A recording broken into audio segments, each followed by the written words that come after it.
출애굽기 개론 두 번째 시간이 되겠습니다. 우리 지난 시간에 출애굽기 개론 첫 번째 시간으로 어떤 내용을 다뤘는지 기억이 나시나요? 자, 오늘은 이제 2부가 되겠습니다. 2부. 택한 백성과의 언약. 창세기도 크게 두 부분으로 이렇게 분류를 했는데 출애굽기도 역시 마찬가지다. 크게 두 부분으로 나눌 수 있습니다. 첫 번째 앞에 부분은 뭐냐? 하나님께서 이스라엘 백성들을 구원해서 이끌어내시는 과정. 두 번째 부분은 무엇입니까? 그 백성들과 하나님 사이에 언약을 맺는 것. 이렇게 크게 두 부분으로 나뉘어져요. 그래서 먼저 큰 전체적인 숲을 보는 게 참 중요하다. 제가 전에도 말씀드렸습니다만 숲을 주목하다 보면 거기에 공통점이 발견이 돼요. 성경의 본질을 둘로 크게 나눈다고 제가 전에 말씀드렸습니다. 그건 뭐냐면은 하나님과 인간 사이의 교리적인 관계, 그 다음에 인간과 인간 사이의 윤리적인 관계, 이렇게 말씀을 드렸죠. 자, 그래서 이제 백성들을 구원해 낸 다음에 호렙산으로, 그죠? 다른 명칭이 뭐예요? 호렙산으로 가도록 인도하시고 거기서 율법을 수여해 주십니다. 여기서 우리가 한 가지 생각해 볼 게 뭐냐면, 하나님께서는 내가 이렇게 율법을 줄 테니까 이거 다 지켜. 그럼 내가 너 구원해 줄게. 그게 아니라 일단 구원해 내시고 구원해 내신 백성으로서 하나님의 백성답게 이런 율법을 잘 지켜야 돼. 이렇게 말씀하신 거죠. 그게 신약 시대에 와서 예수님이 우리한테 너는 이렇게 착하고 나의 법을 잘 지켰으니까 내가 너 구원해 줄게. 그게 아니라 아직 죄인 되었을 때 우리를 위해서 십자가에서 피 흘려 주시고 우리를 구원하신 다음에 너는 하나님의 백성이니 이렇게 하나님의 백성답게 살아라. 이게 순서다라는 거예요. 그것을 우리가 시사받을 수 있다. 자, 여기 뭐 들어가야 됩니까? 문제를 뭐를 통해서? 방금 말씀드렸죠. 율법을 통해서. 뿐만 아니라 율법을 범했을 때에 죄의 문제를 해결할 제사법을 위해서 성막의 제도를 주셨습니다. 성막은 바로 예수 그리스도가 어떻게 인류를 구속하실지에 대한 모형이다. 성막을 주셨다. 자, 이게 또 뭘 시사해요? 하나님께서는 율법만 주신 게 아니라 율법을 다 지키지 못하고 때로 범했을 때 그 상황을 다시 해결할 수 있는 방편으로 성막을 주셨어요. 그건 뭘 의미합니까? 인간이 율법을 완전히 지킬 수 있다, 없다? 없다. 때로는 실수하고 넘어지고 하나님의 법에서 벗어날 수가 있는 존재가 인간이다 라는 의미를 반영하고 있는 거죠. 맞습니까? 성막의 존재가 그렇다는 거예요. 성막의 존재가. 그래서 이 성막은 바로 그리스도를 상징하고 또 성도를 상징하고 또 우리 성도들의 모임인 교회를 상징한다라는 것입니다. 신약성경에서 고린도전서 3장에 바울 사도가 뭐라고 그랬습니까? 우리 몸이 뭐라고요? 우리 몸이? 성전이라고 그랬죠? 맞습니까? 네, 그렇습니다. 여기가 어디냐? 여기가 바로 모세가 율법을 받았을 것으로 이곳 어디에선가 받았겠죠? 이게 시내산입니다. 시내산. 시내산 정상에 올라가서 해를 등지고 찍은 사진입니다. 이스라엘 백성들이 이미 구두로 모세로부터 십계명을 받습니다. 그리고는 그것을 성문화하기 위해서 모세는 산에 올라가죠. 며칠 동안 금식합니까? 40일. 근데 그 40일 동안에 밑에서는 무슨 일이 벌어져요? 굉장히 짧습니다. 40일이 긴 기간이 아니에요. 그렇게 모세가 철석같이 얘기를 했는데 다른 신 있게 하지 마라. 우상 숭배하지 마라. 그랬는데 40일을 다 채우지 않아서 어떻게 됐습니까? 금송아지 우상 만들었죠? 말로는 우리가 다 지키겠습니다. 엊그저께까지만 그래놓고는 이게 바로 인간의 모습이다. 얼마나 연약한지 몰라요. 그래서 모세가 하나님이 친수로 새기셨다고 하는 십계명의 돌비를 깨트려 버리죠. 첫 번째 거 깨트려 버렸습니다. 첫 번째 거 누가 만들어 주셨어요? 돌도 누가 떠 주셨어요? 하나님. 거기다 친수를 누가 쓰셨어요? 하나님. 근데 그걸 깨트려 버렸어요.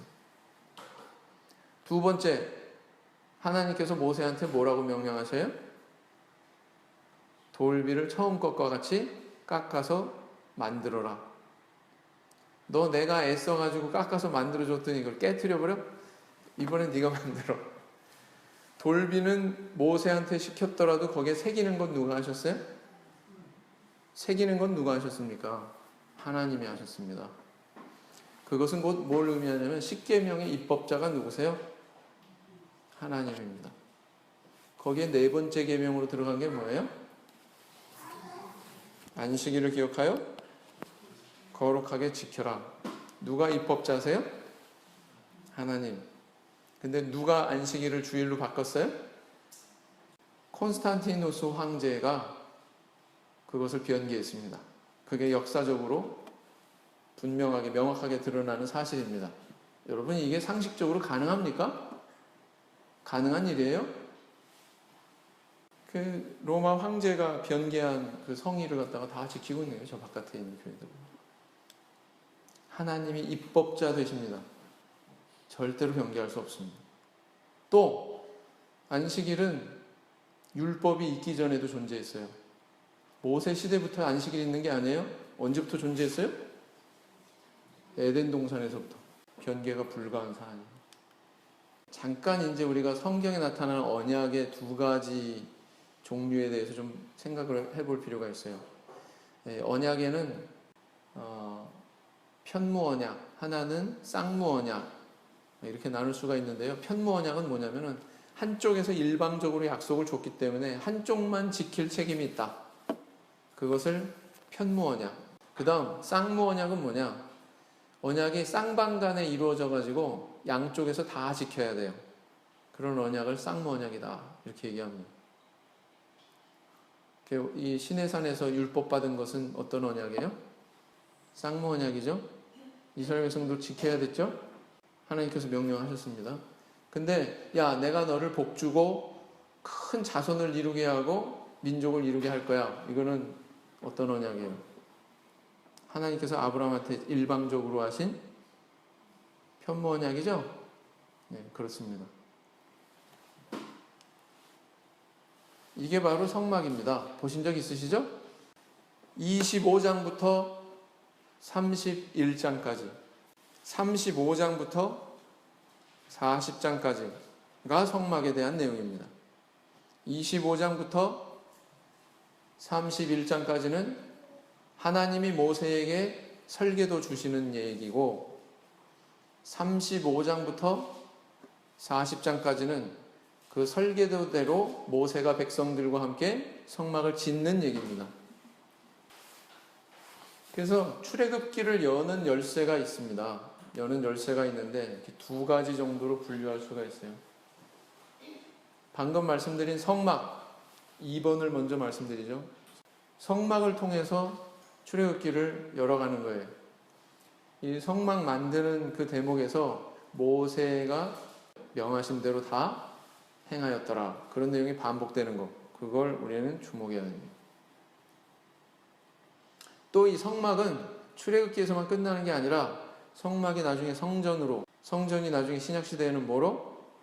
교회로 얼굴을 바꾸면서 등장하고 있기 때문에 이 성막은 성경 전체를 꿰뚫는 아주 중요한 하나의 관점이다. 이렇게 볼 수가 있습니다.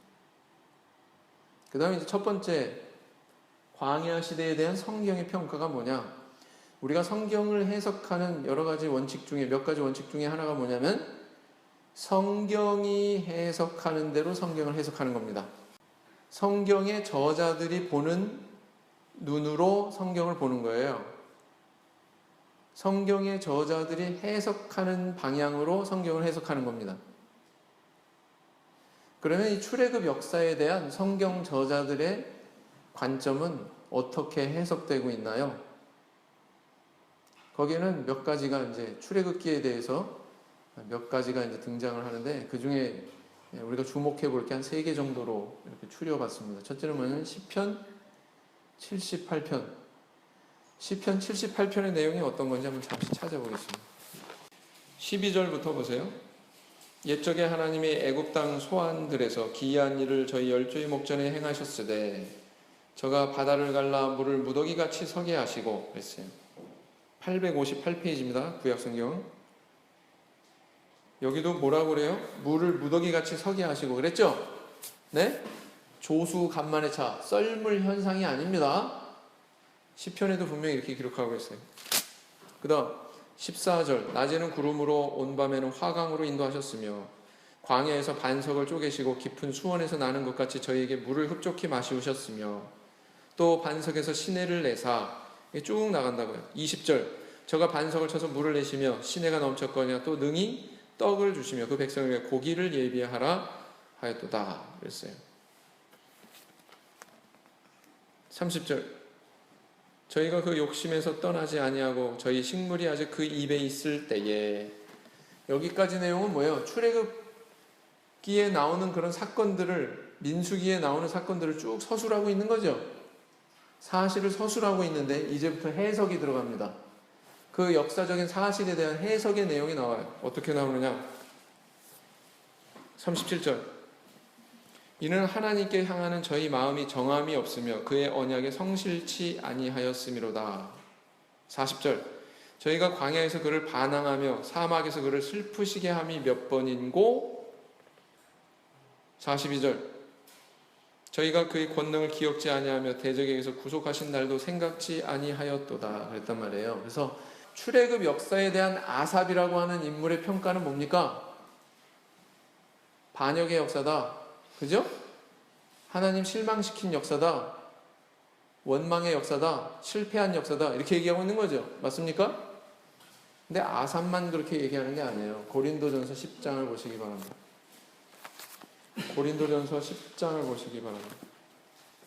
6절 그런 일은 우리의 거울이 되어 우리로 하여금 저희가 악을 즐겨한 것 같이 즐겨하는 자가 되지 않게 하려 함이니 저희 중에 어떤 이들과 같이 너희는 우상 숭배하는 자가 되지 말라. 기록된 바 백성이 앉아서 먹고 마시며 일어나서 뛰논다 함과 같으니라. 이거 어디에 나와요? 출애굽기 32장 4절에서 6절에 나오는 내용을 기록을 하고 있는 겁니다. 누가? 고린도전서 저자가 누굽니까? 바울 사도죠. 그죠? 8절 저희 중에 어떤 이들이 간음하다가 하루에 23,000명이 죽었나니 우리는 저희와 같이 간음하지 말자. 이거 어디에 나와 있는 내용이에요? 민수기 25장 1절에서 9절에 나와 있는 내용입니다. 또 저희 중에 어떤 이들이 주를 시험하다가 뱀에게 멸망하였나니 우리는 저희와 같이 시험하지 말자. 이건 어디에 있습니까? 그 놋뱀 만들어 다는 그 사건이죠. 민수기 21장 4절에서 9절까지 나와 있습니다.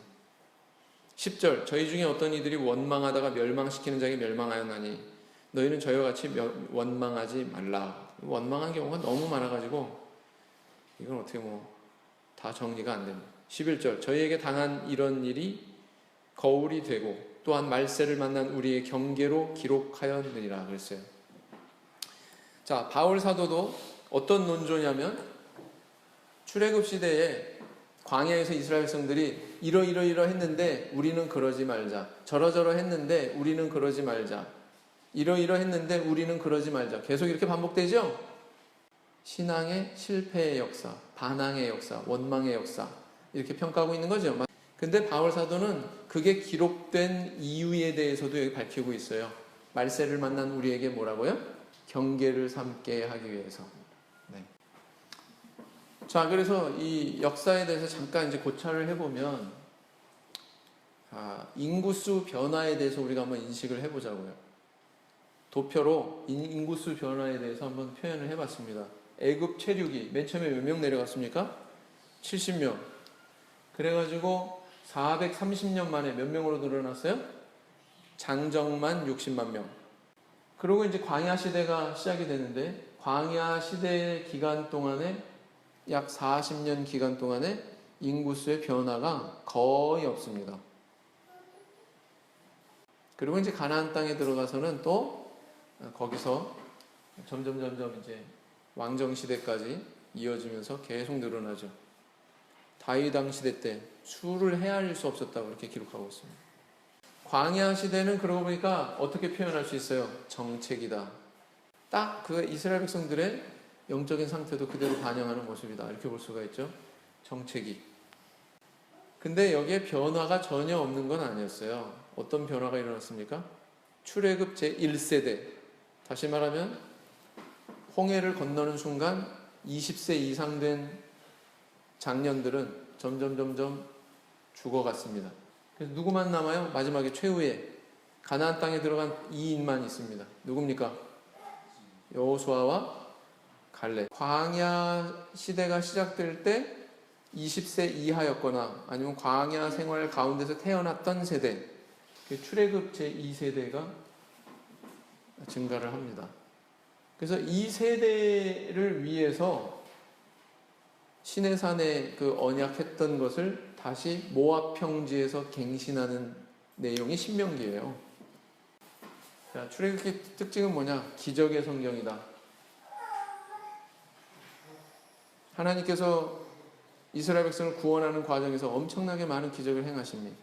애굽 안에서 10개 재앙 나오면서 홍해를 가르시는 그런 기적을 보여주시고, 또 광야로 들어가자마자 불기둥 구름기둥으로 함께 동거하시고 동행하시고, 얼마나 많은 기적을 주셨는지 몰라요. 어떤 성경이냐? 희망의 성경이다. 비록 이렇게 어렵게 노예 생활을 하면서 그런 생활을 했었지만 가나안의 소망을 품고 광야 생활로 나온 그런 모습을 볼 때 희망의 성경이다. 그 다음 세 번째, 뭐가 하나님의 명하신 식양대로 지어졌다는 표현이 반복됩니까?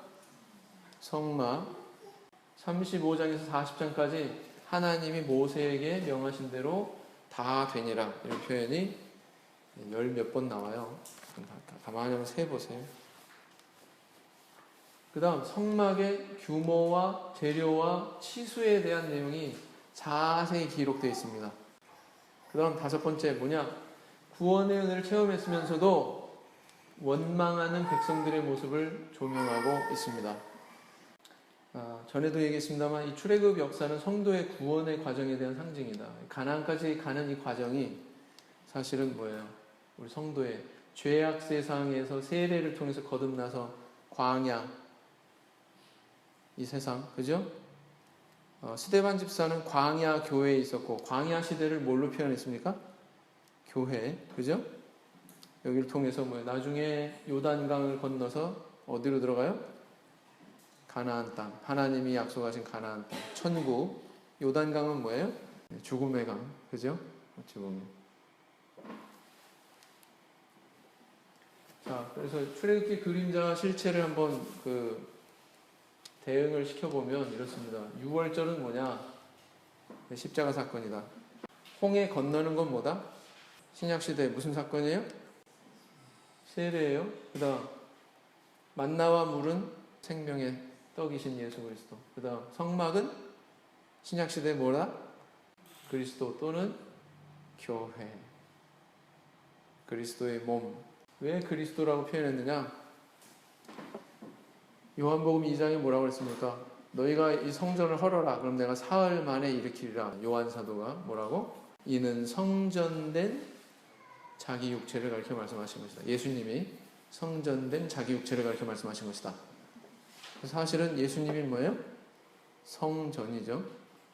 근데 우리도 뭐라고 그랬어요? 고린도전서 3장 16절에 우리 몸도 성전이다, 이렇게 얘기하고 있죠. 자, 대제사장 누구예요?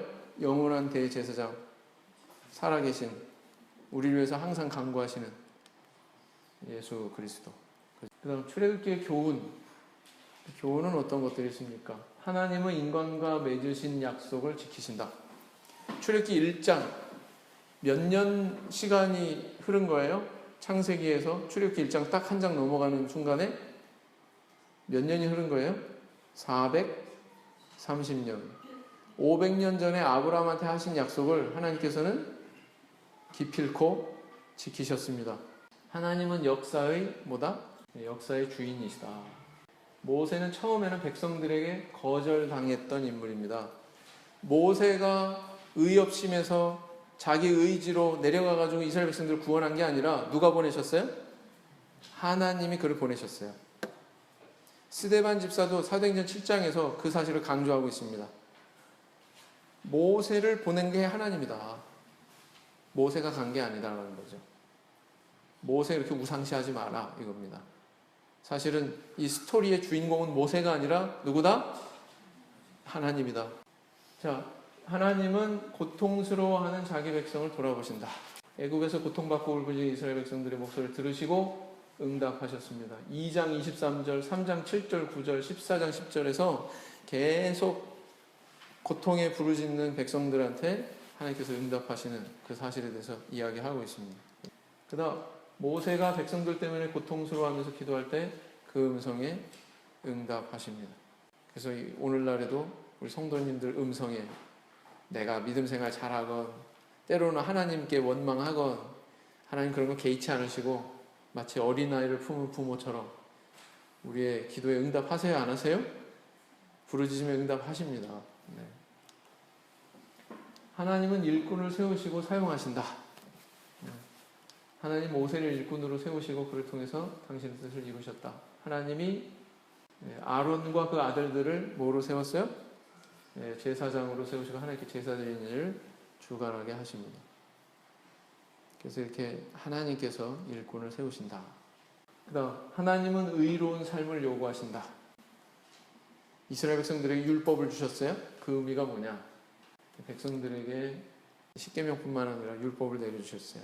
그걸 통해서 의로운 삶을 살아라 라는 거죠. 또 그것뿐만 아니라 그것을 제대로 못 지킬 경우에 속죄하기 위한 제사를 위해서 성막의 제도를 주셨다. 여섯 번째, 뭘 교훈하고 있느냐? 하나님은 인간과 교제하시기를 원하신다. 인간은 범죄한 이후로 귀머거리가 되어버렸어요. 소경이 되어버렸어요. 하나님 음성 들을 줄 모르고 하나님의 모습 발견할 줄 모르고 모세를 통해서 모세를 주목하는 게 아니라 모세 뒤에 서 계신 하나님을 발견할 줄 알아야 되는데 그러지 못했죠. 근데 하나님은 끊임없이 교제하기를 원하신다. 뭘 통해서? 교제의 장소가 마련이 됩니다. 성막이죠. 요한복음 1장 14절에 말씀이 육신이 되어 우리 가운데 거하심에 그랬는데 거하심에가 원문 성경에 보면 장막을 치심에 이렇게 돼 있어요. 그 성막이 뭘 비유하느냐? 육신으로 오신 예수 그리스도. 처녀가 잉태하여 아들을 낳을 것이요 그 이름을 뭐라고 할 거다? 임마누엘이라 하리라. 그랬죠? 임마누엘의 뜻이 뭐예요? 하나님이 우리와 함께 계시다. 그것을 성경적인 표현으로 장막을 치셨다. 우리 가운데 장막을 치고 오셨다. 모세는 예수 그리스도를 예표하는 인물이다. 선지자, 제사장, 왕의 삼중직을 담당하는 분이 바로 모세다. 예수님도 그런 역할을 하셨다. 모세는 예수가 하늘의 영광을 버리고 낮아지신 것처럼 애굽의 부귀영화를 거절했다. 핫셉수트라고 모세를 입양한 그 공주는요, 무남동녀 외딸이었습니다. 바로왕의 무남동녀 외딸. 그러면은 모세는 줄만 잘 타면은 모두 될 수 있어요? 애굽의 바로왕도 될 수 있는. 히브리서에서 뭐라고 그랬습니까? 잠시 죄악의 낙을 누리는 걸 거절하고 하나님의 백성하고 같이 고난받는 길을 선택했다. 사실 모세는 선택했다는 거죠. 모세는 예수가 세례를 통해 당신의 백성을 구원하신 것처럼 홍해를 건너게 했다. 마지막에 뭐예요? 모세는 예수가 성도를 위한 중보자이신 것처럼 하나님과 이스라엘 백성들을 중개하는 중보자이다. 유아학살 사건 모세 시대 때 있었죠? 예수님 태어날 무렵 마태복음 2장에 2살 이하로 죽이라고 그랬죠? 그 다음 40년 동안이나 광야에서 연단받았습니다. 장인의 양을 치면서. 자, 우리 예수님 40일 동안 시험 받으셨죠? 그 다음 10계명을 선포합니다. 시내산에서. 근데 우리 예수님 마태복음 5장에 보니까 예수께서 산에 올라가 앉으시니 무리들이 나왔다. 무리들을 가르쳤는데 거기서 선포하신 게 뭐예요? 산상보훈이죠. 그다음 바로의 왕좌를 버렸다. 예수님 하늘 보좌를 버리고 이 땅에 낮아지셨다.